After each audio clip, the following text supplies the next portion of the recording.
नमस्कार दोस्तों। कि आप भी सीटेट की तैयारी कर रहे हैं लेकिन कंफ्यूज्ड हैं कि पेपर 1 दें या पेपर 2। कई लोग पूछते हैं, सर मैं डीएलएड कर रहा हूँ, मुझे कौन सा पेपर देना चाहिए। या फिर कई लोग बोलते हैं कि सर मैंने बीएड किया हुआ है, तो क्या मैं पेपर 1 दे सकता हूँ। तो आज इस वीडियो में हम लोग क्लियर करेंगे कि सीटेट का जो पेपर 1 होता है और पेपर 2, इनमें क्या अंतर है, एलिजिबिलिटी क्या है, सिलेबस कैसा रहता है और आपको कौन सा चुनना चाहिए। तो वीडियो को पूरा देखिएगा शुरुआत से आखिरी तक। आप यहाँ पे समझ पाएंगे कि आप लोग किस में फॉर्म डाल सकते हैं। तो हम लोग यहाँ पर पहले बात करने वाले हैं सीटेट पेपर 1, जो प्राइमरी लेवल का होता है। इसमें जो होता है क्लास 1 से लेकर 5 तक के बच्चों को पढ़ाने के लिए ये पेपर दिया जाता है।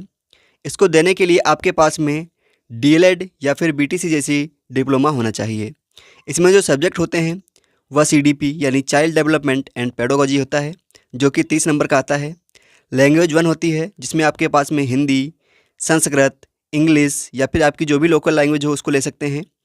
जो भी ये जो लैंग्वेज 1 होती है ये भी 30 नंबर की होती है। लैंग्वेज 2 होती है, ये भी 30 नंबर की होती है। यहाँ पर ध्यान रखने वाली बात यह है कि अगर आप लोगों ने लैंग्वेज 1 में हिंदी को लिया है तो लैंग्वेज 2 में हिंदी को नहीं ले सकते हैं।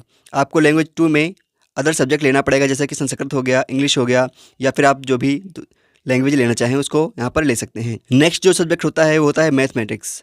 ये भी 30 नंबर का आता है, जिसमें से 15 नंबर की पेडागोजी होती है और 15 नंबर का कंटेंट आता है, यानी जो मैथमेटिक्स के क्वेश्चंस होते हैं हल्के फुल्के वो आते हैं।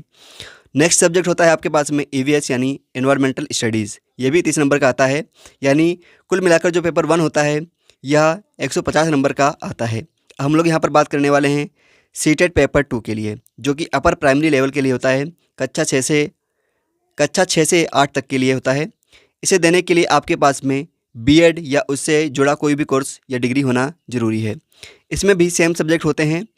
सीडीपी होती है, लैंग्वेज 1 होता है, लैंग्वेज 2 होती है। उसके बाद में अगर आप लोग साइंस बैकग्राउंड से हैं तो मैथ और साइंस ले सकते हैं। अगर आप लोग आर्ट्स बैकग्राउंड से हैं तो यहाँ पर सोशल साइंस ले सकते हैं।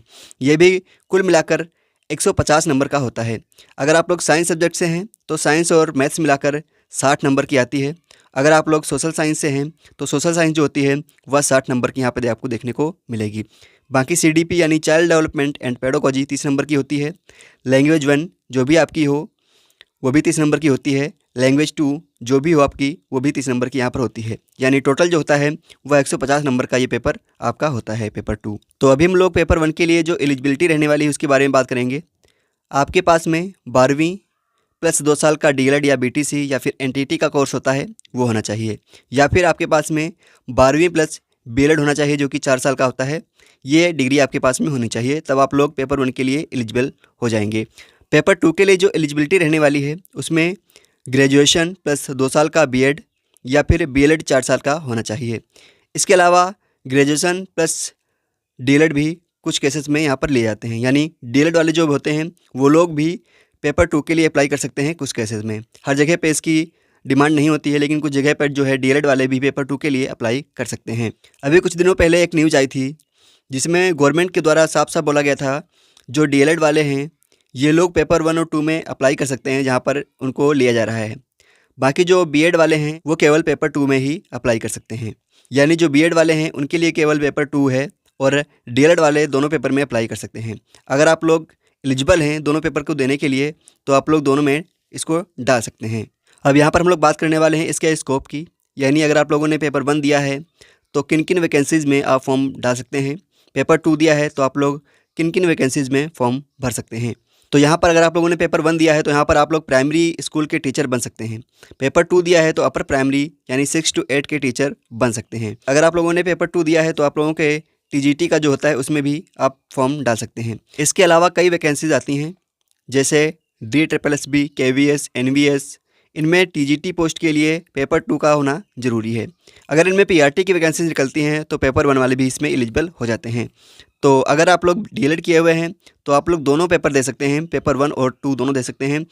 भविष्य में जब भी आपको मौका मिले तो आप लोग पेपर 2 में भी फॉर्म डाल सकते हैं, क्योंकि कई स्टेट में डीएलएड वाले जो होते हैं वो लोग पेपर 2 में अप्लाई कर सकते हैं। तो वहाँ पर आप लोग ज़रूर अप्लाई करिएगा पेपर 2 के लिए। अब इसके बाद में एक बड़ा सवाल आता है यहाँ पर कि क्या आप दोनों पेपर एक साथ ही दे सकते हैं। तो हाँ, बिल्कुल दे सकते हैं। अगर आप दोनों के लिए एलिजिबल हैं तो एक ही दिन में दोनों पेपर दे सकते हैं। तो अभी जो सीटेट है वो सुबह वाली पाली में जो होता है फर्स्ट जो एग्ज़ाम होता है सुबह सुबह उसमें पेपर 2 करवाता है, और उसके बाद में जो सेकंड एग्ज़ाम होता है उसमें पेपर फर्स्ट वाला एग्ज़ाम करवा लेता है। एक साथ देने के फ़ायदे जो होते हैं वो यहाँ पर आपके पास में ज़्यादा ऑप्शंस खुल जाते हैं, और वैकेंसी निकलने पर आप लोग अप्लाई कर सकते हैं। तो आप लोग अगर एलिजिबल हैं, यानी जो डीएलएड वाले हैं, उन लोगों को, अधिकतर लोगों को जो भी इच्छुक हों, उनको दोनों पेपर के लिए अप्लाई करना चाहिए।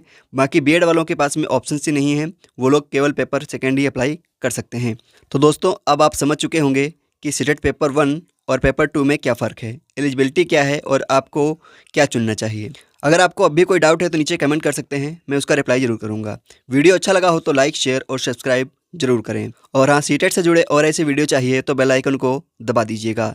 हम यहाँ पर आप लोगों को सीटेट से रिलेटेड लेटेस्ट न्यूज़ बताते रहते हैं। चलिए मिलते हैं आप लोगों को नेक्स्ट वीडियो में, तब तक के लिए जय हिंद, जय भारत।